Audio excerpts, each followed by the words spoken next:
All right. It's John Wood here, the founder of Rage Heart. I'm here with another John.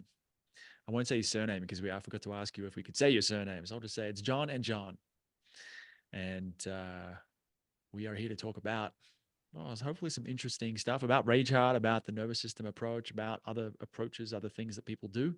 John is one of the original um, clients, customers, people, rages inside Rage Heart. And he's just really gone deep into it. It's helped him out a lot from what I hear. And I thought it'd be, another good person to get on just to talk about his experience with it and his experience with other things like meditation and get his perspective. So, John, welcome to the show. Yeah, John, thank you so much. And I'm happy for you to say my surname, if nothing else, to distinguish between the two Johns. So we don't confuse whoever Okay. listens to this So, what's your surname? My surname is John Wood. and I'm John Martin. John Martin. There we go. Okay. All right. Let me cross that barrier. All right. Glad we got that out of the way. So it's all downhill from here. Yeah, you can just stop listening now. That's pretty much all everyone came for. It's just that. What's his surname, man? Yeah. Isn't downhill a good thing though? Because uphill implies effort, right? And like Sisyphus pushing the rock. I So I think all like downhill that. means smooth sailing in this case. Yeah, that's a good reframe. I'm going to use that because people say that it's downhill, but man, who wants to be going uphill? I love downhill, man. It means the hard part's over and you're just cruising and enjoying. Yeah. Oh, what a great reframe. That's a life reframe right there where you're like, shit's going bad. You're like, oh, it's all downhill now. I got pretty old or I'm unhealthy or whatever the thing is. And it's like, now the fun really starts. Oh yeah, exactly. Exactly.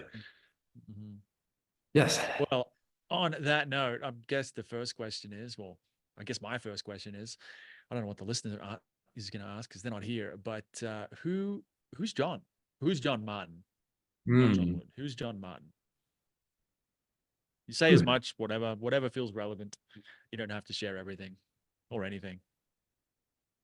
Yeah, that's a great question, I think. And I felt almost inclined, kind of the shooting from the hip approach would be what I do, where I live, so on and so forth. These things that we like to define ourselves with in Western culture. But as far as who John Martin is a creative soul who loves connecting with other people, loves traveling, loves cooking, has a deep love and appreciation for all things nature and animals. And I'm just at a point in my life where I'm trying to live my best life. And this little soundbite might sound overplayed in this day and age, but I'm really just trying to return to my authentic self and who I am. And I'm at a point in my life where returning to myself, coming home is the most important thing for me. And I try to orient my life and my days that way. That's a great place to begin because I think about this a lot. One of the phrases that was sort of, I guess, behind Rage Hard, or I had some different experiences with psychedelics, which one phrase was "remember who you are," and there was something so magical about where it took me. And so I guess some people probably understand what authentic self means, but I'm curious for you, when you say I want to return to my authentic self, what does that mean? What does that look like? Because rather than it just being like it's a nice idea or something we see on social media or something, but what does it look like in practice for you? How do you explain it? I would say that it means really understanding my values and beliefs. And that's peeling back all of the stories that we picked up from our parents, from society and institutions, getting so clear on those values, and then just designing a life by those values. It's getting in touch with the parts of ourselves that really yearn to be expressed, but we learned to shut down because they're shameful or bad or not socially acceptable. And it's just again shedding all those stories and false beliefs that don't serve us, that keep us feeling small, playing small, living small. Mm-hmm. Mm-hmm. Interesting. Yeah, cool way to put it. That's different to how I guess would describe it, but I do know what you mean. It's that peeling back of. I said someone said this really put it really beautifully to me recently, about a month ago, and they were talking about like there's the I am, there's the you, the unfiltered, there's just a you who you would be if no one was looking, no one was watching. You're not trying to be anything else. It's Mhm. 100% impulse because you're not thinking, oh, should I say that? Maybe I shouldn't do this. I don't know if I can do that. I don't know if I'm good enough for that. Like all of that is just gone. There is just all impulse, like kind of like animals. They're just themselves, as annoying as that can be sometimes. Mm. Um, or like kids. That's kind of what you're getting at, right? It's that you with all the filters and the bullshit and the stories and all of that stuff removed. Yeah, it's a little bit more than just, who would you be if no one's watching? Because I think a lot of people aren't even comfortable with themselves when they're by themselves. Uh huh. So many Good people point. have lack self-compassion, and that's a journey that I'm always on, is trying to strengthen that and build that self-love and self-compassion. And I think even left to our own devices, absent any of our peers or things out in the wild that can trigger us, we probably still really aren't in touch with ourselves, who we really, truly, deeply, authentically are. And all those layers of stories and beliefs and things that we are taught and then internalized to be ashamed of, they stick with us, whether you're in a crowd or by yourself. Mhm. Yeah. I'm curious though, for you, what's your definition? How do you see that? Um, Or what does it mean to you at least? I mean, I mean, there's the, almost like a surface, not surface level, but like a easy to understand version is, I don't even know how I would put it, like the easiest to explain maybe is the idea that like as kids, babies are just 100% themselves. There's no filter. There's no, I should be someone other than I am. I should not scream when I want to scream, or they are just 100% themselves. Kids to some degree as well. Probably it depends on the way they're raised, the parents. At some point, the child, the baby, the being realizes that I need to maximize my chances of survival. Gabor Mate talks about this somewhere. There's a great quote where it's like when you put a kid or a early young being, human being, into a situation where it has to choose between, do I be authentic or do I choose love? It will always choose love, even if it means sacrificing who it essentially is. And what that sounds very like, I like to be precise with my words. So that's very, the fuck does that even mean?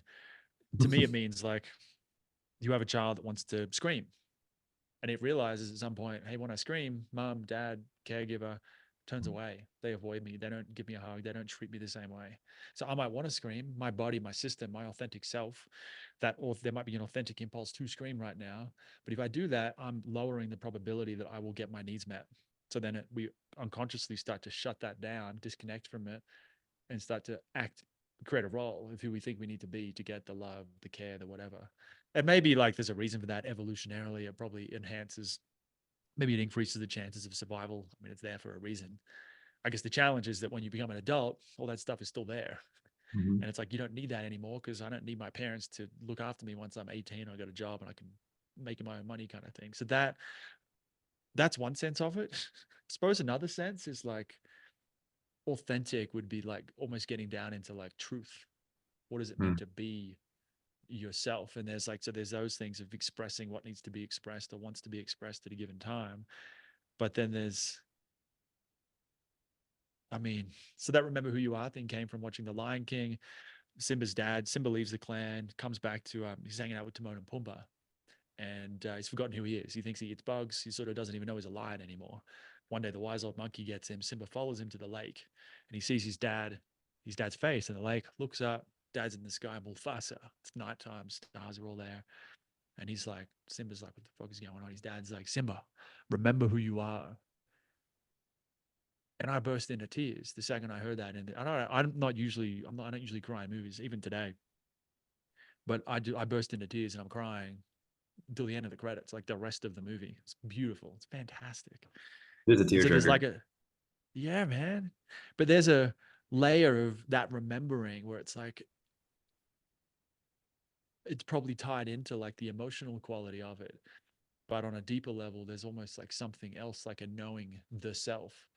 Mm. That's even beyond that, that is so magical and so beautiful. And for me, it's always been the way I describe it. It's like, this is what I was looking for the whole time. Every little desire, everything I thought I needed, money, relationships, like all the different cravings that I've had, is just that get this.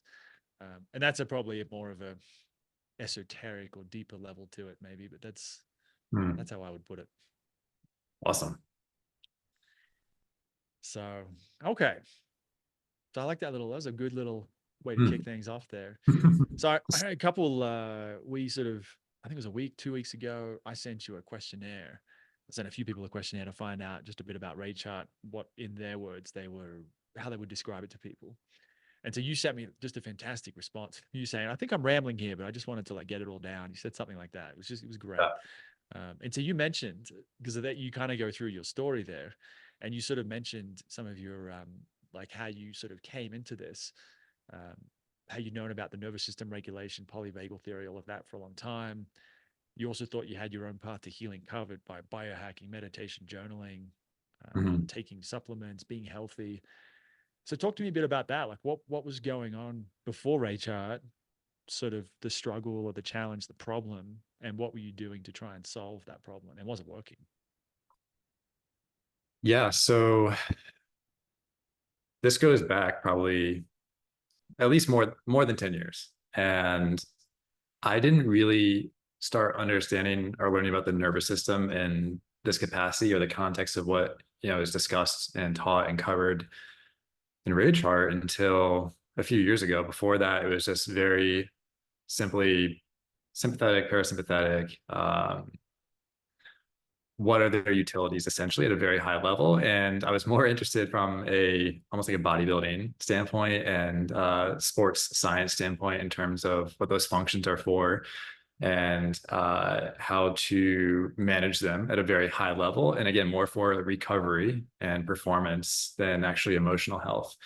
I had gone through some experiences in my early 20s, and not to mention all the stuff in childhood that we all go through, but some pretty big events in my 20s that left me that were very emotionally challenging. And one of which was with a relationship. Another one was with my job. I was in consulting. I worked at one of the big four accounting firms. And for anyone who's been in consulting or worked at a big consulting firm, you know that it could be on a good week of 40 50 hour week, on a hard week 80 100 hours, and just constant churn and burn, high pressure. And I was in that environment for 4 years, 5 years. I just completely burnt out, and this was in New York City too. So you're never really recovering on the weekends. You're going out with your friends, you're trying to blow off steam, and you're never really managing this stress in a healthier, productive way. And you're also not working on increasing your capacity and thresholds. And so between this emotional event with the relationship and my work, I was just looking back in it, I was pretty shut down, man. I was checked out in many ways, and I just felt pretty apathetic. I was in a constant state of malaise, and not 24/7. There was, of course, ups and downs from that, but it felt like I was in a pretty narrow band of emotion. And that center point, the medium, was that apathy and malaise. And so at first I just thought, hey, maybe I'm just depressed and have some stuff going on, and would try to address it from what I think would be like a very kind of Western approach. I was trying supplements and various different protocols. I was going to doctors and getting blood panels done. I was seeing endocrinologists. I wasn't really sold on the whole go talk to a therapist yet, and I definitely didn't want to see a psychiatrist. That's just for me personally. Didn't want to go down that path, but I kept on trying to really address at the surface level, at the root, um, to use kind of the cliche. I was trying to put a band-aid on a laceration, and nothing was really working. And I kept on thinking that, oh, if I just have the next supplement or the next anti-inflammatory, whatever, diet or protocol, if I have a sauna or whatever, I can get rid of it. And it was weird, man. It's like, when you don't find answers, it's not weird, but you just go deeper and deeper, and try to find more like esoteric reasons why you could be feeling like crap. So as I mentioned in my response to you, I'd, WebMD something, or go on some website and self-diagnose with, oh, I probably have Lyme disease, so I should go to the doctor next week and get tested for that. Or I need to go do a stool sample because I definitely have parasites, and that's why I'm depressed. And I don't know if any of this is resonating with you. Um, so I'm going down all those paths, and man, I racked up so much money in bills, and thank God I had a really good insurance company, and that they were pretty flexible with what they covered, from acupuncture to applied kinesiologists who were doing all sorts of woo things on me, and telling me all these things. I did walk away with one good answer about something that was impacting me a lot from an energy level, but it definitely wasn't impacting me or helping on an emotional level. And so I did, I guess, after tens of thousands of dollars out of pocket, not to mention whatever multiple tens of thousands of dollars my insurance company paid. walked away with very few answers, more frustrations, more despair, and kind of walking away with this sense of like, well, shit, I guess this is just what life is now. Feeling just, okay, well, maybe I just need to accept this and embrace that might feel this apathy and malaise. So I, in terms of the nervous system, though, I really started to learn a lot more about it in 2018, 2019, 2020, especially when I met my partner, and this is in her line of work, and she was very deep in this, and it's something that she attributed to when she learned about and started working with a lot of her success and recovery, and so for myself, I had known about it, I'd learned about it, and I was feeling some resistance to really going deep on it. And I'm still trying to unpack why that is. I think part of it is on one level, it resonated very deeply with me. And I probably deep down knew it's where I needed to go. And I think there was some part of me that was just resisted it because of that. I was afraid of what might come up. It was afraid of what happens when you go down that path. And it honestly took me a while to come around and kind of flash forwarding a bit. I had been plugged into your world in some capacities. And I remember you writing something at some point about meditation and some of these other modalities that can be a form of bypassing and treating things at the surface level and not really getting to the root. And at this point, I'm sitting there reading this again, having this exposure to these concepts before, and I'm looking at myself. I'm like, well, man, I have a 2 hour morning routine where I'm going for a walk, getting sunlight in my eyes, meditating, journaling, blah blah blah, and occasionally I'd stop and question myself and be like, what is this doing? Is this doing any good? Is it moving the needle? But I felt like if I just kept on pushing ahead, and I was totally just doubling down on how I'd already invested my mornings. But when you wrote that, it was kind of like a, slam on the brake or pull the emergency brake. And I was like, shit. Like, and I had to reflect on my experiences. I'm like, yeah, I'm just kind of, I think that's how I could be using these things, and maybe not with the right intention and application. And so, flash forward to, I think it was a year or two after that, because you had kind of teased these concepts over a year or so, and I was super curious to what you had to say about it. And in the meantime, I had started getting into the work of Gabor Mate and some of the other big names in the field. And so when you came out with Ray Chart, it was when I was at a time to be receptive to it. I was learning more about the nervous system and regulation and the different states. And it became more and more apparent to me that what if what I was feeling wasn't some mystery or phantom parasite or disease, or I'm not uniquely doomed by the universe to be depressed. What if it's actually just I'm stuck in a certain state?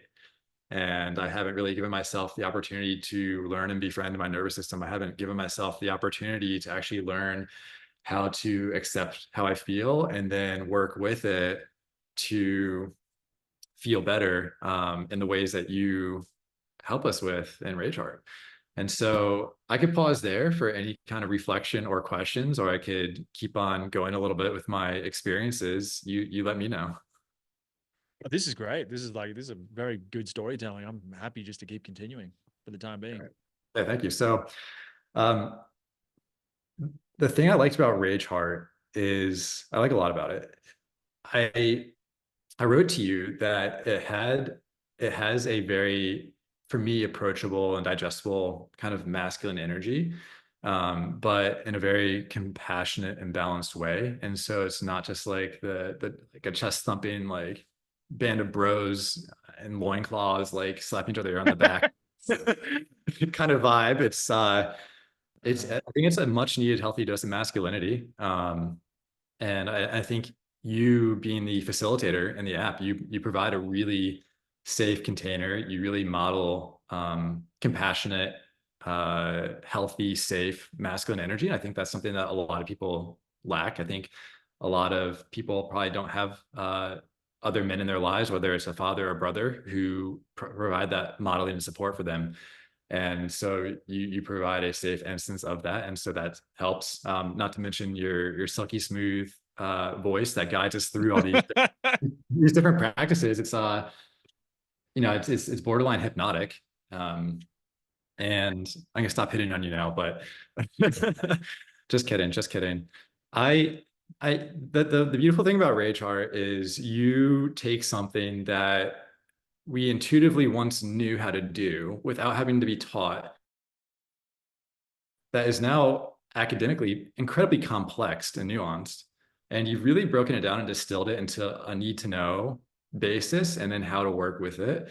And so you provided like a very kind of, I want to use the phrase slippery slope just to give a nod, an allusion to other things, but provides that slippery slope to really get into the practice. And Yeah. it's a great balance of educating on what's going on, what your nervous system is, how it works, what's going on when you feel activated, and then how to work with yourself, how to work with your states once you are activated, how to build resilience and capacity preemptively so that when you are encountering something that could be a charged situation, or some people might not like this word, but a triggering situation, you excuse me, provide the tools and resources to really manage that, and also again build the capacity so maybe it doesn't feel as charged when it does happen.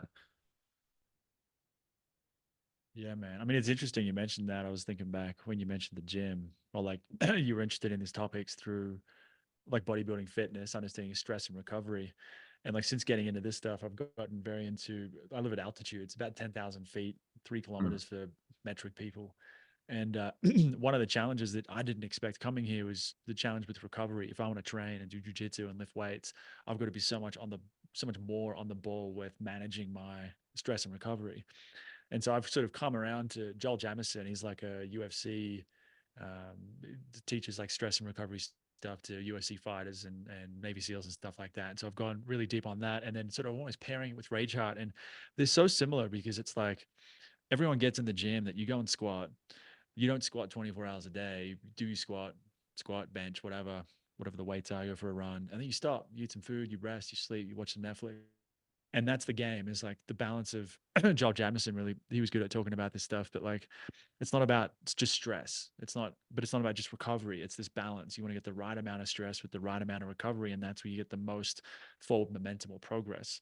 And I think it's just such a great way to explain this work with the nervous system, where it's like stress is stress. It doesn't really matter whether it's a squat or it's someone screaming at you, or it's, a parent, or manipulation or stuff like that. It's all just stress. It's all triggering the same stress response in the body.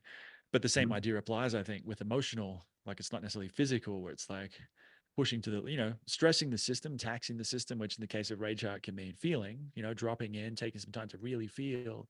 And then when it starts to get like a little bit uncomfortable, stop, watch some TV, drink a cup of tea, go have dinner with someone, like really take a break. And that's been a huge lesson for me, where I've had to go, my personality is to be like all in all the time. And I've had to be like, no, like it works a lot better. You too? Yeah. So I've had to be like, okay, doing this feeling thing, this somatic stuff every day for hours, it's not helping. It works a lot better when I do a bit, then I forget about it completely. And I'm like right now I'm reading Harry Potter, like doing all kinds of stuff.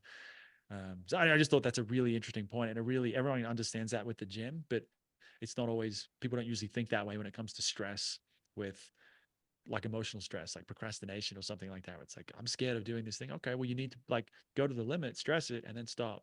And you need to have some tools for managing that so you can go up and down. It's not really a question, it's just a comment, a reflection, I suppose.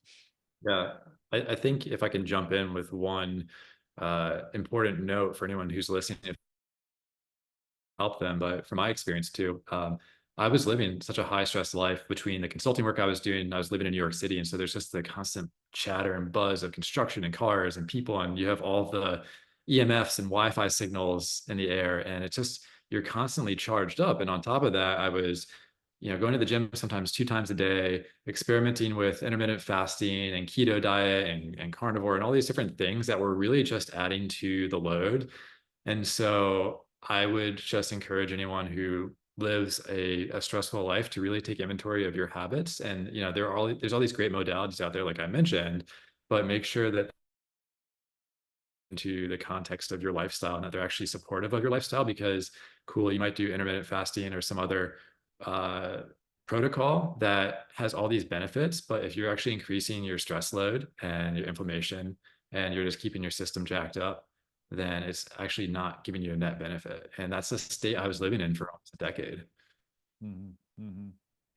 I mean, they talk about in this world, nervous system world, like, so I don't use this word because I think it has, people have all these associations with it, but the word trauma, and you probably know this by now, but like, people think of a trauma. Well, I used to would have thought trauma is like a car accident. It's sexual abuse. It's like something you got beat up. It's like a severe, big physical event of trauma. In this world, in the nervous system healing world, whatever you want to call that, trauma just means the stored stress or emotion that, something happened and that energy didn't get felt or discharged or released at the time, processed, so it stays in the body. And if people think that sounds woo, I'm like, just how many triggers do you have? How many buttons do you have that someone says the wrong thing? Things piss you off that you're like, why do I get pissed off? Why am I so mad about that? Mhm. We all have those things, and that's all that is the stored energy. But I just lost my train of thought. I was talking about people loading up on all these different things that could increase stress, if that brings you back to where you were going at Yeah, all. so the energy. Yeah, so I mean, I've got no fucking idea. So you're talking about all the different things you do, and then you got the low level. Oh, that's right. Yeah. So the point I'm trying so desperately, the point I'm trying so desperately to make, can't even talk right now, is that so trauma is this stored energy, right? It's not the event. It's not getting raped. It's not getting into a fight or something like that. It's just the stored energy. So something can be not on the external, not be traumatic at all, but if there's a stored energy, stuff that gets stored in the body, it can be, and then the trigger forms. But when I get into this, it was really interesting to find out they have shock trauma is like a car accident. That's the term for it. Early developmental trauma is stuff that it's pre-verbal trauma. So stuff that happens in the, while you're in your mum's womb. So she's stressed out. The baby absorbs that, comes out with trauma. And then the first 2 to 3 years, so it starts to form these buttons, triggers, before it has a cognitive, framework to understand what's happening. So that's early developmental shock trauma. There's another one, like just the just living in Western society, because a lot of people are in like a situation like you were in, where it's like it's never that. Maybe there's some moments of extreme stress, but it never really goes down completely. It's always like humming, even when Yep. it's like chill. It's still humming with like whether you talk about like just the sounds, like the traffic.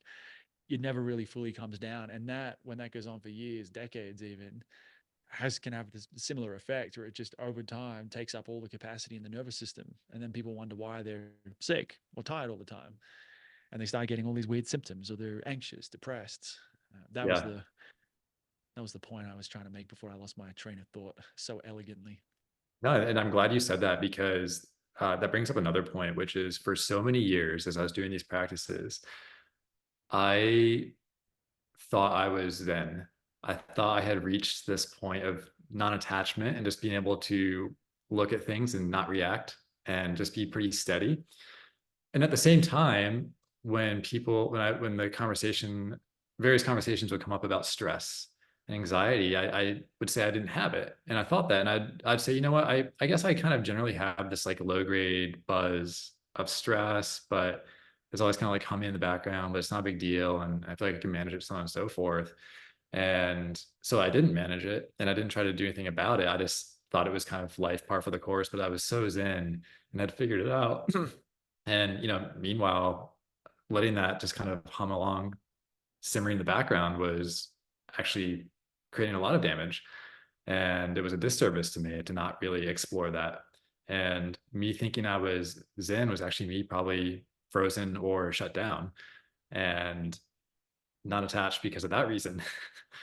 Not because I'm Mm-hmm. engaged and able to make that decision out of choice. Mm-hmm. Mm-hmm. I mean, that was me. Like, I'd be meditating for 12, I don't know, 10, 12 years when I found this stuff. And yeah, I'd go for hours if I really wanted to, and I'd feel calm and zen, whatever you want to call that. And yeah, I could have some cool experiences. But I think at some point I'm like, and I had to have a fight with my girlfriend at the time, and she's all pissed off and upset and emotional. And I'm just like, just take a deep breath. And I'm like, man, I'm so mature. I'm so calm. And I didn't realize it for a while, for years, that all I was doing was just using all those skills I developed from meditation and breath work and all of that to, second I start to feel something, anger, whatever, fear, I'd stuff it back down, usually with a deep breath. I'd be Yeah. so present. I'll be so proud of myself. until Yeah. realizing that, oh, I'm just doing this. I'm like bypassing or holding it all in because I'm terrified of what's going to happen if I actually start to show that I'm really pissed off right now, or I'm feeling kind of anxious and afraid right now, or whatever it happens to be, or sad. Um, it's bizarre. And then to think that meditation is so common, and it's the, if you're stressed out, meditate. That's probably what most people would say. Take a deep breath. Um, and it's not to say that meditation never works or that you shouldn't do it. It's just that I was chatting to one of my teachers today about this. There's just nuance there. I'm guessing you probably understand this now too. It's not that these practices are bad, but that without, I guess how I understand it now is like without a really good understanding of the nervous system and what's really going on, it's easy to use these things to distract or bypass or create more damage rather than actually healing. Yeah, and you had such a great example that I can definitely parallel and relate to being in confrontations. And when I felt my own emotions arise, and I don't know if it was a stuffing back down or almost like, I take a deep breath or try to get into that state. And I was kind of just like grabbing a cloud and floating away and avoiding it. And so, and that's kind of like the danger, the double-edged sword of some of these practices is if you're using it in a way that someone would use drugs or food or alcohol to escape and to numb. And then that's why you have to be really clear on your intention when you're using something, for sure. And another interesting point too, when we talk about meditation, and maybe this is a segue for kind of what happens in rage art, but I didn't know this before a couple of years ago, but a lot of people can't meditate. They don't feel safe meditating, whether it's they don't feel safe closing their eyes, they don't feel safe in their bodies when they are guided through those practices. And they may not feel safe in silence because they're used to chaos and noise around them. And so doing something like meditation is actually incredibly challenging for a lot of people. Mhm. Yeah. Yeah. Some people, I don't know if I was like this, but I've read about this where some people can sit down the second they close their eyes and try to meditate, they want to get out and run out of the room. So you're having Well, like a sympathetic fight or flight thing. Yeah.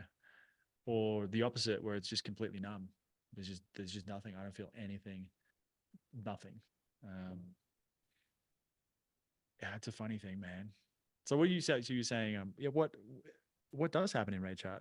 I'm curious, in your own words.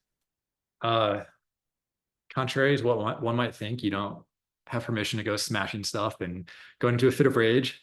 You can if it's safe and uh, and a good environment to do so. But yeah, in rage heart, as I alluded to before, you really learn what you need to know to start understanding your nervous system and the role that it plays in everything in your life, from how your body runs to how you feel emotionally.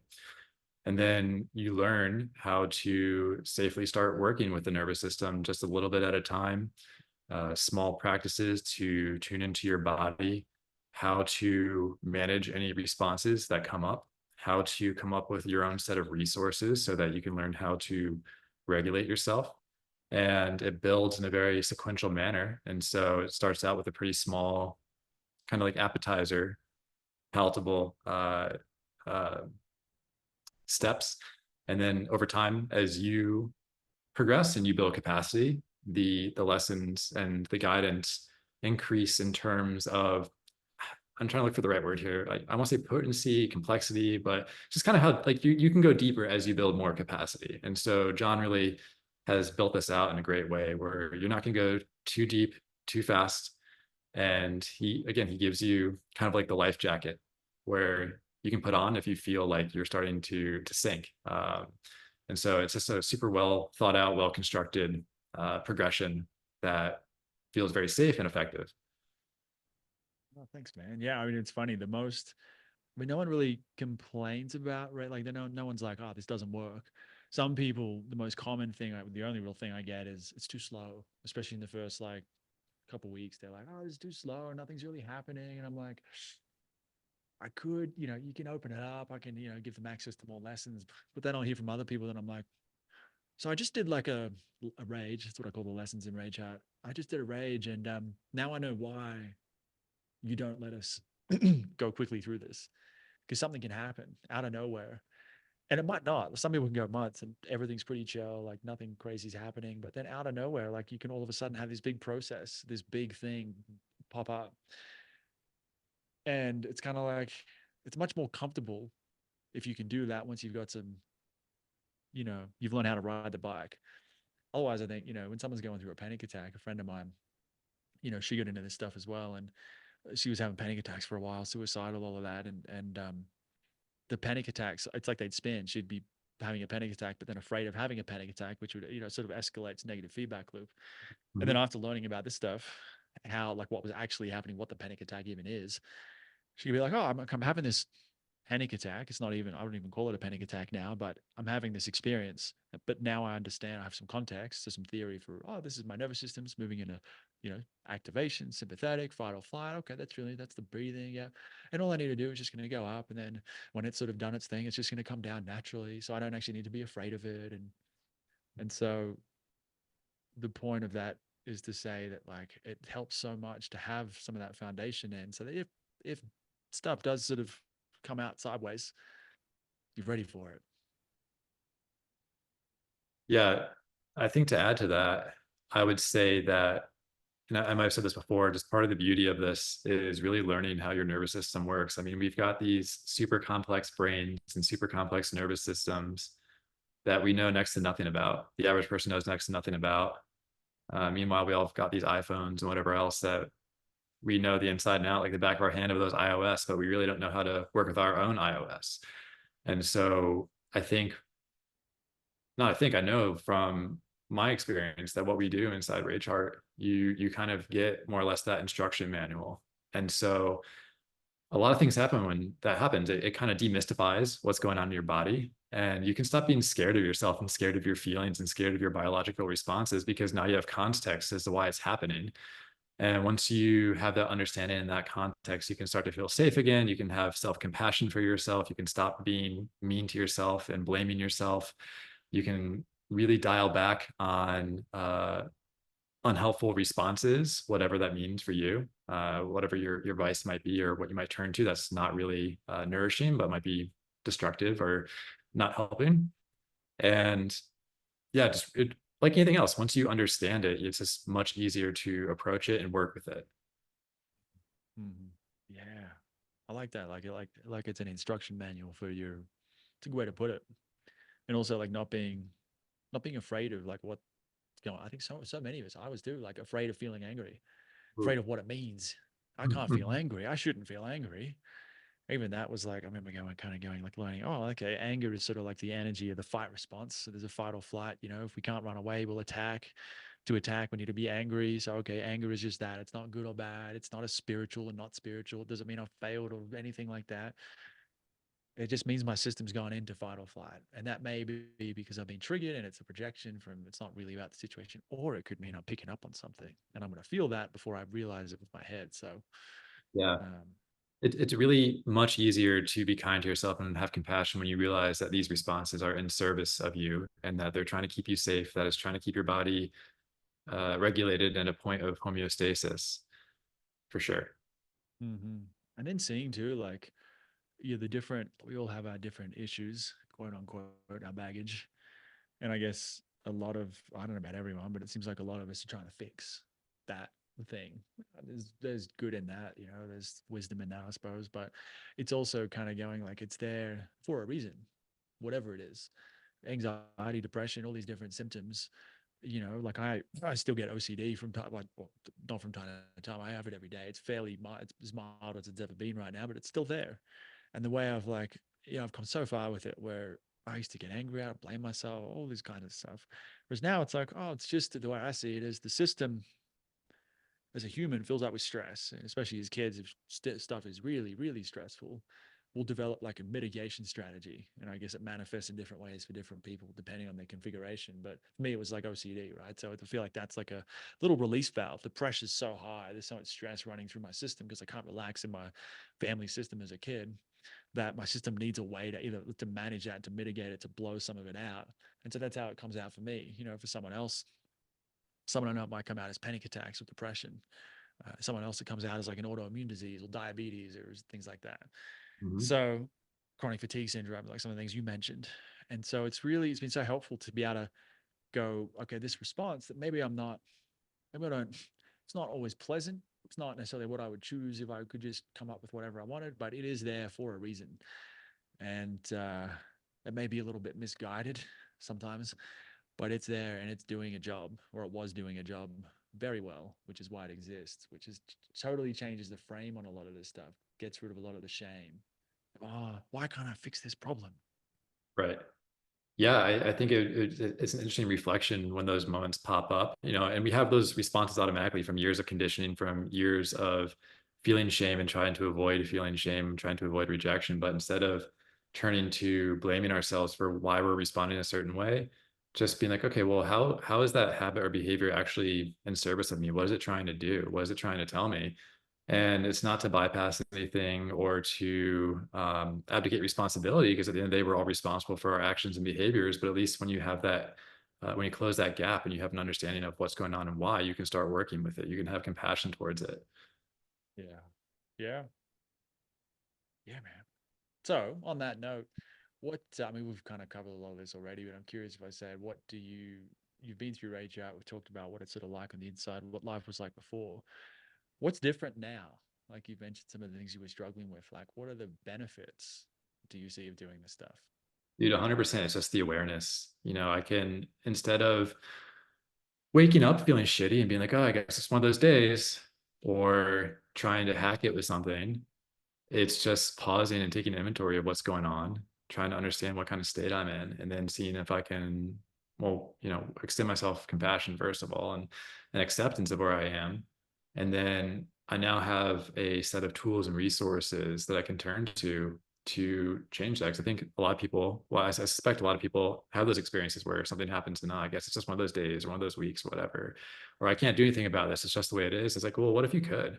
And what if your resignation to having a shitty day could actually be the best day of your life? And all you have to do is pause and take a few minutes to understand what you're feeling, why you're feeling it, and using some of the tools that you give us to change the course of that day. And so, hands down, just again, that awareness and the ability to then have acceptance and understanding, and then have resources to change the outcome and feel better is invaluable. So Mm-hmm. generally, that's how things are different. Mm-hmm. How is it different to, I guess what I'm thinking of is Tony Robbins or a lot of the self-help stuff. You might be wake up feeling a bit bad, and then you get into your morning routine and you do some gratitude lists and you, I don't know, do some NLP thing, you visualize your goals, you do all these classic techniques that people talk about. But this is different. It How is. would you say how would you say it's different? What's different? Like when you say you can, shift your state or change how you feel, it doesn't have to be, if you feel bad in the morning, it doesn't have to stay that way. How are you actually changing that, or what do you think is happening? Well, I could actually, so speaking of Tony Robbins, I've never really engaged with his stuff, but I do like to play around with things still from time to time. So I've tried out and engaged with his morning routine. And he does talk about a lot of stuff that is related to and complementary to the practices in Rage Heart. And he's very big on changing your state to change how you feel, et cetera, et cetera. I've noticed though that on days where I try to force it and go through that routine that he has, that guided audio and visualization, man, if I'm not regulated, it's pointless almost. It sucks. It's like pulling teeth. There's so much friction. And I think years ago, before I had this awareness of what was going on, I'd just be like, I'm broken, or okay, I guess it's just one of those days. But I know now that if I wake up and I'm not feeling great for a certain reason, I need to pause. I need to understand what's going on, check in with myself, check in with my body, and then do what I can to work with my nervous system to regulate, to change my state. And I've found that anything after doing that is way more effective, way more effective. Did that answer your question, or was that just a little bit of a tangent? Well, I mean, yeah, it's just interesting. Obviously, I know in my mind anyway, I think I do what's different between Tony Robbins and this. But it seems like most techniques, this is sort of what you're saying in different, in my words, I guess, in different words, but like how I see, like, a lot of self-help is about, it's not dealing with the root issue, right? So the root issue Yes. seems to be like a lack of regulation. This, which basically means the system's activated. It's in some amount of sympathetic activation because it doesn't feel safe. And so therefore it's looking for threats. It's going to be releasing adrenaline, cortisol, different things like that. Like there's a bunch of stuff that's happening. And what most people are doing, say with gratitude lists, is they're not actually fixing that, getting back into regulation. They're just being like, well, my mind is pretty negative right now. Let's just like try and block out those negative thoughts with positive thoughts. Oh, I'm so terrible. I can't do this. Oh, well, I'm so grateful that I've got this great desk. It's almost like we're trying to drown out the negative signal with a new positive one. And I guess if you Yeah. don't have anything else, like it's a necessary, useful thing. Journaling, meditation, like a lot of these techniques, even breath work, taking a deep breath. It's not like taking a deep breath will bring the system back down into parasympathetic, but if the stress response doesn't complete, if it's not able to like kind of go up and then come down in its own way, that's when we cut that off in the middle. That's when it's like it can't get out now, which is why it's going to come back later. And that's why it's like there's so much nuance here. It's like the basic idea though is that to really find that true regulation, we need to learn to let that stress response with whatever emotions are running it go up and then come down without controlling it if we have the capacity for it. And most things that most people are doing to try and be healthy and happy aren't doing that. They're trying to bypass that in some Mhm. way or shortcut it. That's sort of that'd be my way of putting sort of what you're saying. Like Tony Robbins is like, you can do that. You can psych yourself up and have a visualization. You be sort of trying to jump to the end. Whereas it's like, it works a lot better if before we do that, let's give some space to the body so it can process its thing. And then once it's like, okay, I'm good now, then we fucking load it in with some Tony Robbins visualization or whatever the case may be. 100%. I love the analogy you use with the music. And you could be playing one thing and then you could try to blast another song or type of music to drown out the first one, but the signal from the first one's still there. And just because you can't hear it doesn't mean it's not doing something that's not there, that can't be felt, heard, experienced. And I you hit the nail on the head. That's it exactly. I was trying to think of some analogy with, if you put up a screen in front of a fire, but you don't put the fire out, it's still burning in the background, right? And still smoke signals perhaps, but you can't just ignore it. And I think, Yeah. whether it's the journaling, the meditation, the gratitude practice, like those are all great, but your body's not going to be receptive to those if it doesn't feel safe and if you're not in safety. And so it's going to reject them. It's going to be preoccupied with, as you said, the stress response of looking for the threat, for trying to figure out how to avoid the threat. And you might actually further dysregulate yourself because you're really not taking care of what needs to be taken care of. And so, whether it's part of your morning routine, if you have like a stacked morning routine, like definitely, tune into your body and regulate or work on building capacity before doing the other stuff, because that's what sets the stage. That's the foundation for everything. Mm-hmm. Mm-hmm. Mm-hmm. I mean, heck, man, I get nervous on these calls sometimes. Is what I was doing right before this call. I was using some of the practices, just some of the simple practices, and um, it works, man. It works. It's you can, and that's the best thing about it. You can do this anywhere at any time, and no one knows you're doing it. Kind of similar to breath work, where you can get away with some of those practices incognito. You definitely can't Wim Hof in a crowd. Yeah, on the train or something. They'd be Like, like, you, "Fuck is you this could just weirdo?" you could do some box breathing or 4-7-8 and probably not draw attention to yourself. But the beautiful thing of this is you can just be sitting anywhere, anytime, day or night, and just instantly start working with your body and start regulating. Mm-hmm. Mm-hmm. How's it changed so that's the almost like the immediate thing, like instant sort of stress relief or an instant like result. Doesn't mean it's all gone instantly, but feel it. There's a shift straight away. But how's this changed like say your work, your relationships? Like what are some of the flow-on effects of that ability? Again, it's that awareness, man. It's just being aware of how I feel, paying attention to those emotional cues, not bypassing them, not acting like I'm above them or beyond them.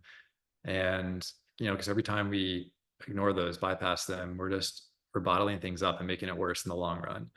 And so your body, when it's giving you these signals, when it's trying to emote, when you feel triggered, your body's trying to tell you something, and you better listen. And so just having the ability to listen and being able to manage myself while I listen, and knowing that I have the capacity to do so, the agency to do so, has been such a gift. And I'm not perfect. It's a work in progress. I've been doing this for year and a half about, and I'm 35. And so you're running up against a lifetime of conditioning and responses.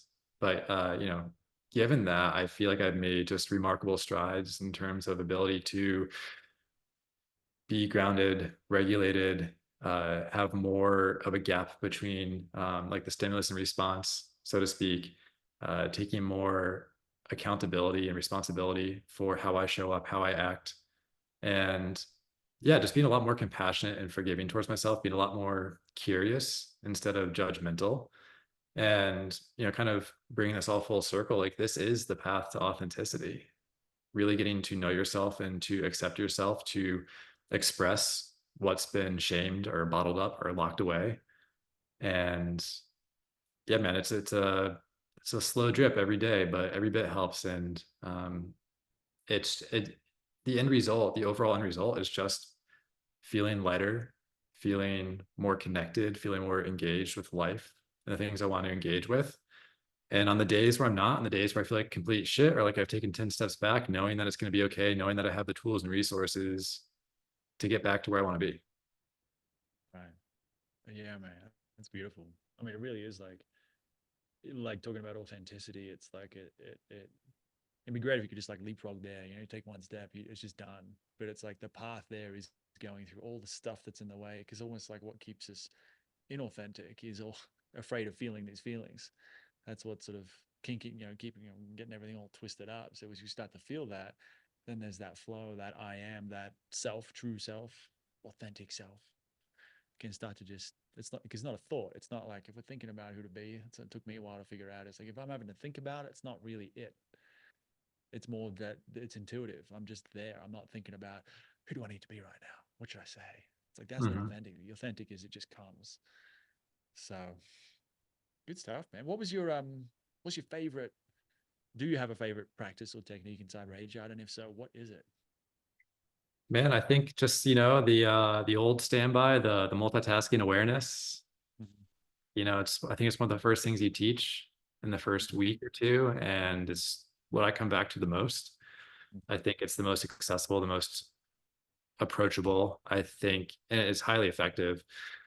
Um, I also really enjoy, uh, trying to do those very controlled, minute movements and just seeing how your state changes millimeter by millimeter. Um, I find myself doing quite a bit of shaking and really trying to mobilize the energy in my body. And like I've spent a lot of my life just being really stiff. And so it almost feels unnatural for me to be loose and kind of mobilize that energy. So it's great doing that. Um, a few more that I like in theory that I want to do more are really trying to kind of like force the expression of, not like force, but really permit your body to express those emotions, like making those faces and using the body language, the growling and snapping some necks via a towel. Um, and uh, yeah, and there's so much more I really want to revisit and do a deeper study of and really internalize more, kind of like going through the layers of the tissue and the bones and the fascia and do all these things, man, that like we're never taught. And you probably have to spend a really long time trying to find them on the internet and study and really uh, you know figure out a good way to work with it. Like you really lay it out well in the system, and so I'm really grateful for that. Mhm. But yeah, man, they're all great. And oh yeah, the Vuah, really awesome one too. Uh, I remember doing that at one point, and I think I went a little too deep. Like I was going a little too fast, too deep on some of these. Like I don't know if you track people's progress, but I'll go through like little sprints of doing a bunch, and then I'll take like a long time off. And I think it's because I try to do those. Like I try to pack some in, and then my system's like and like you give us the tools and resources to manage that. But I again, like I'm learning how to work with my system more. So my body's like, hey, we don't want to do this for a little bit. Like that's enough. I'm able to tune into that versus just, hard charging, fast forward, trying to smash through it like I would used to try to do. And it sounds like you were in the same boat. And yeah, man, but they're all fantastic. Love it, dude. Yeah, I remember times when I first got into this, like 4 years ago. Yeah, I'd same thing. I just try and do a bunch because I just want to get it done. Like a lot of people, just want to binge it, get fit, get like finish it, And then I'd be on the couch for like a week because like it's nothing that terrible happened. I just got really, really, really tired, which I think is that shutdown response coming on. And it's like, okay, now I just really can't really do much. I can barely focus. And it's, Yeah. take a few days of sitting around doing nothing. And I've learned, okay, the second I start to feel a bit of, when I start to dip into that zone, it's like, stop, forget about it, don't think about it, don't talk about it.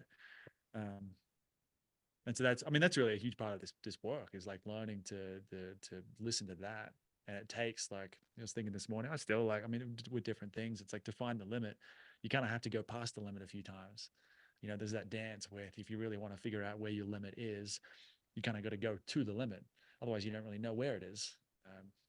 So it's all part of the process. But that view, do the growling. I think the growling for me has been at least the most like intense kind of thing. Like, I love that multitasking, looking around, but the growling, trying to rip a towel in half, that kind of thing. Like, when that comes in, it's just like, every time it's like, I don't know what that was or where it came from, but that felt so good. That felt so good right now to just like fully embody that kind of. It feels like you want to kill something. But it's not like anger, but just physically, it's like the body is like, let's destroy. And then having a towel is like, now I don't have to do that to a person. I can just do it to this towel, and then I can go have a shower and dry myself off with this towel, and it's fine. You know. Yeah, I mean, again, bringing this full circle, man, I think these expressions that we have, these things, these impulses that feel natural to us, they're part of our human condition. And again, we're taught that they're shameful, that they're not socially acceptable. And like, yes, of course, you shouldn't be going around snapping people or animals' necks. But it was acceptable back in the day. If you need to go blow off some steam, like go break a tree or something, go throw some rocks. And now if someone does that, scary or they're overreacting or whatever, and they start to learn to be ashamed of themselves. And so doing these practices where you can actually express these really primal emotions and human experiences, bit by bit, you're returning to yourself because that's what's natural and authentic to us as humans. Mm-hmm. I mean, I've heard, like, one of my teachers talks about this. Like, we talk about discharging stress or survival energy from the system, and that's like one way to think about it. But he used the word reclaim. That it's almost like, in some ways, there's I guess, a discharge, maybe. Like, there's certainly an element of that. I see that in ayahuasca where people are throwing up, purging. But there's certainly an element of like reclaiming that we have. There's a certain amount of our life force or our self, our soul, our whatever our essence, tied up in all these buttons and all these triggers. And when that gets like released, it's like we get that energy back. Or it's almost like one metaphor I've used before is like, it's like you got a fuel tank, and for most people, half of that tank is just filled up with ice. Like, it's just not. It's energy. It's there, but it's not available right now. And so this work is like, let's like defrost. Let's melt that ice cube inside your energy system, and then instead of running on half a tank, now you'll have a full tank, and then see what you're capable of. Interesting. One I always think of, and you might appreciate this as a fellow musician and former rock star, is I felt I feel like Uh-huh. it's like taking the compressor off, right? Because that compressor really tamps down the signal. It makes the variation in the sound Yeah, wave shorter and more yeah, consistent, but it also prevents the highs and the lows. And so you end up in this kind of really, if it's an overcompressed yeah, sound, like in a really narrow band. And yeah, so yeah. now you're able to kind of like dial those settings, give more variation to the sound waves. I forget like what the music technical term is or music production technical term is for that, but yeah, you're really kind of taking off that limiting effect Yeah, and allow, yeah, yeah. That's a cool way. Yeah, yeah, compressor. yeah, Totally know what you mean. Yeah, because you're taking off, well, yeah, the highs and the lows to bring it all in. So yeah, compressing it. But that's a great way, because it's like, yeah, as we compress our feelings, suppress, compress, we don't feel that bad anymore, but we also never feel good. And then we're like, why don't I feel alive? Why do I feel so apathetic about everything?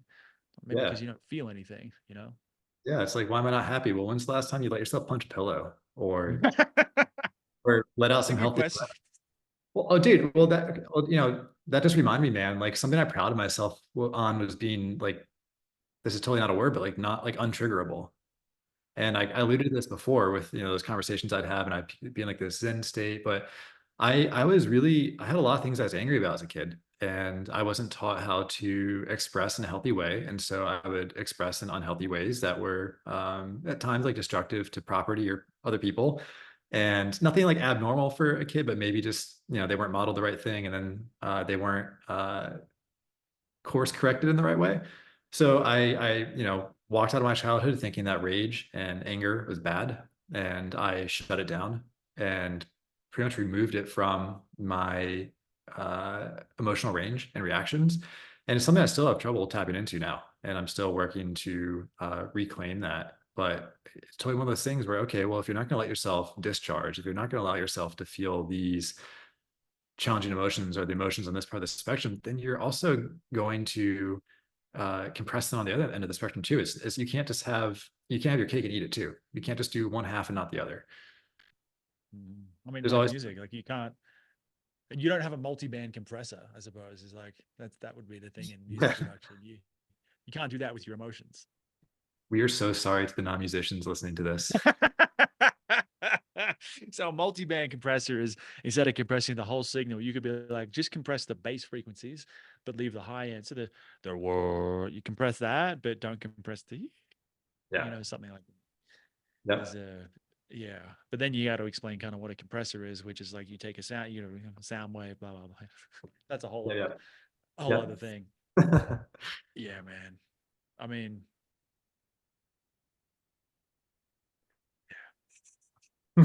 it's so cool, man. It's so cool to be able to, because for me getting into this, I was like, this shit is great. This is how is this not known? How does everyone not know this? Like this feels like this should be like a human manual for human beings or something. You come onto Earth and you get this.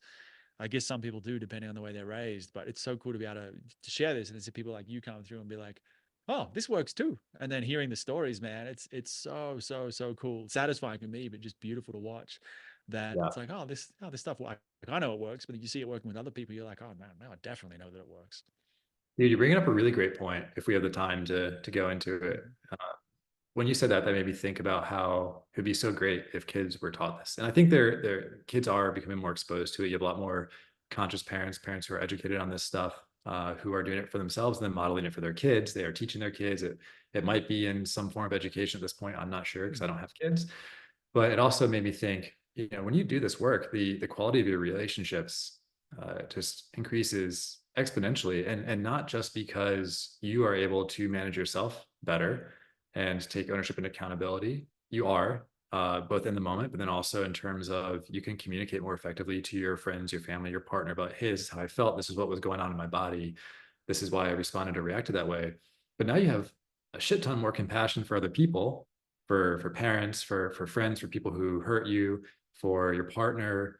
Yeah, it doesn't mean you're not going to react when something happens, but at least now you have this new lens of reality where you can say, oh, okay, I see what's going on. I see that something that I said or did or that happened might have caused this, that they might be experiencing a trigger, that they might be in this state right now. And so just having that compassion and awareness versus just getting swept up into things. The next thing you know, it's like a downward spiral, and you're fighting over some, bullshit, meaningless thing that it's not actually about. You can really avoid a lot of that stuff more often than not. And it just makes for way stronger, deeper relationships and connections. Mm. I mean, well, like, so I live in Peru and sort of like a not hippieville, hippie land, but there are a fair amount of hippies around. But people talk about holding space, and I've just heard it so many times that it sounds so trite and so ugh. But that's almost like that's the phrase that comes to mind for stuff like this, where it's like you can start to, someone can have an emotional reaction. Like I've had this with family where it's like I've had to, not had to, but I chose to set boundaries, and it's like they can have their reaction. They can be furious and pissed and say whatever they want, and it's been so good to be like, I can be like, okay, I can handle this. Might not be comfortable, but I can realize, like you said, like, okay, they're going through something. This is not about me. They don't actually hate me. They don't mean what they're saying. This is about them, their own journey with their own pain, and they don't have the tools right now to deal with that. That with the tools that they have right now, they're choosing to attack me, and that may not be ideal, but it is the best that they can do right now. And so it becomes like, that's more of an extreme example, but it can be like, well, it could be just a friend who's crying or whatever. There's an ability to kind of just be with that because it's like it's Mhm. okay. I have some context for what's happening for them, and I have the regulation capacity, whatever, in myself to be like, okay, cool, it's okay to Right. feel this stuff.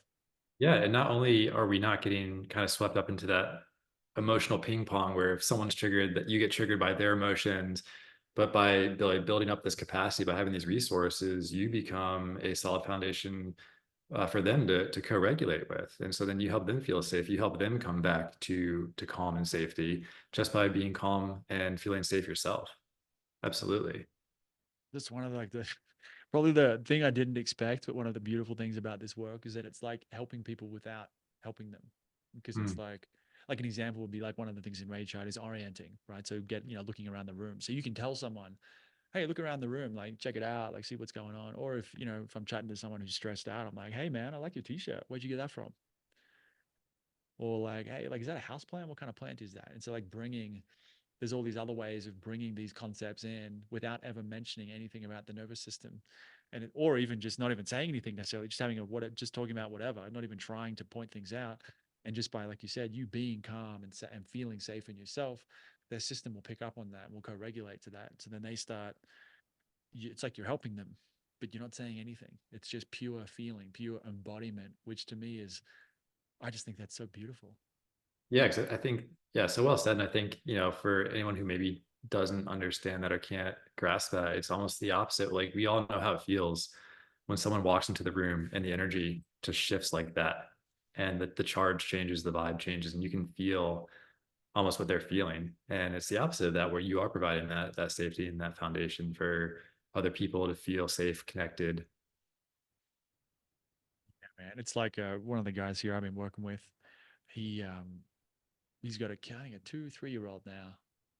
We've been talking a lot about that, together, and he's been talking about how kids they pick up on the truth being not expressed verbally, but what someone's actually feeling. So if he's not if he can say all the right things, hey, like it's okay, like you can be fine, but if he's not feeling that in himself, she won't buy anything of what he's saying, and she'll then start to. This makes sense to me too. That when adults say things that they don't actually feel, so that aren't true, the adults are like, "Oh, you look so great," but meanwhile, the adult's feeling all anxious inside.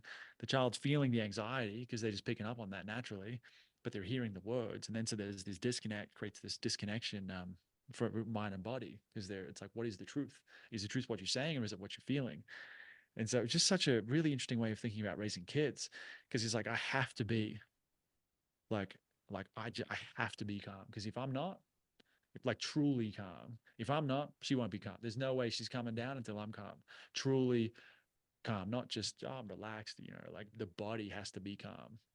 And I just thought that was such a, I don't know, I just never heard anyone talk about it that way. So he's got his different practices, different ways of getting that. If he can do that, then the 3 year old can be like, oh, okay, it's safe, because I can feel that it's safe. If you feel safe, then I feel safe. So Yeah, how many parents have we seen yelling at their kids with like veins popping out, red fist, like calm down? It's like, well, you're not calm. Like, why? The kid, they're gonna pick up on how you're feeling. They're gonna model what you're showing yeah, them. yeah. Yeah, exactly. Yeah. I mean, I've heard people talk about, even with this work, like when parents will come in and be like, oh, yeah, you need to teach my kid how to do this. And it's like, well, I want to focus on you, the parents. Because if you don't feel this, working with the kid is not going to do shit. Like, parents need to embody this. They need to learn this before the kids do. Because if the parents can't do it, the kids aren't going to do it. Mhm. Um, that's tough, though, because I guess some parents don't want to do that. That's right. All right, then. So, wrapping it up, is there any last things you want to say? Anything that pops into your head? Yeah, one thing that keeps on popping up during this conversation for me to weave in is something that I haven't been able to do often because of my travels and ever-changing time zones that conflict. Is there's a monthly, what are we calling it? The Rumble. Rumble. Hmm. And that's a really great space to come into and experience these practices live, and you're regulating with other people, you're co-regulating, and it gives you a community to work through these things with. And it's been Hmm. a real pleasure to attend those when I can. Mm. Yeah, man. My pleasure. I mean, I come in and I've had a couple when there's been, Ray Chart's still small and like a little toddler at the moment, I'd say. If it was going to be a baby, I'm still holding its hand as we're walking down the street. It's about a couple rumbles where it's just me, or it's me and one other person. I'm like, okay, we'll still do it. We'll still do the class. And it's just it's just what I would do if I was on my own for an hour doing the same thing. And so by the end of it, I'm like, man, I walk out, I'm like relaxed too, because I feel like I've just had, because as I'm doing it, so the Rumble, for people who don't know, is it's a live class. Instead of doing like inside the Rage Art Academy, the course, instead of doing it on your own with audios, like a recorded session, it's on Zoom, 60 minutes ish. It's questions usually at the end, and I just guide you through it. But then while I'm guiding people, I'm doing it too, which I guess is why it works. Because then I'm just probably doing what I would be doing on my own, but now I have to narrate it, and then other people are there just following along. And so it really is interesting how it something about doing it with other people that brings in there must be some co-regulatory something happening. But I totally feel it too, man. It's really really sweet. Yes, it's like that kind of woo energy exchange, like the intention that you all have, and that, to use one of these probably trite words that you hear a lot in your hippie mountain villages, like the container, and you're all in the container together. You're all in Yeah, the holding container space. together, holding space. um, yeah, man, and there's something special about that, and the guided content in the app is very engaging, and there's just that extra layer when you're live, when you're showing up live, when you're intentionally carving out that time to be with other people, you're just extra tuned in. And yeah, man, it's awesome. And I'm glad you enjoy it too. You must, from those solo sessions, you must walk away being like, man, that John guy is talented. You should hear the Q&A, man. He has so many questions. Oh It's man. great. I mean, because like I'll do like short sessions, but I don't often on my own anyway spend a whole hour Yeah. um, just drilling it. Like I'll do 5, 10 minutes, 15 minutes here and there. It depends on the day, um, but very rarely is it like one specific. 12 till 1 whole hour is just that, no interruptions. So yeah, man, Love it. cool. Cool, man. Well, on that note, if people want to learn more about you or say get in contact just to, I don't know, ask questions, anything like that, is there anything you want to share where they can do that? Yeah, they can find me on Facebook under John Martin. They can find me on Instagram, it's JTS Martin. And they can, of course, reach out to you and get my email, Okay. pass it along, and ask any questions or connect. Happy to. Fantastic. Yeah, cool. I'll have links to those except for your emails on my email. So anyway, links to that, all that stuff in the show notes at raychart.co, as well as if you want to learn more about Raychart and the Rumble or the course where you can learn how to do all this stuff and do some rages and growling and all that good stuff. It's all at rageheart.co, like Braveheart, but rageheart.co. Thanks for being on the show, John. Thank you, John. Pleasure being here.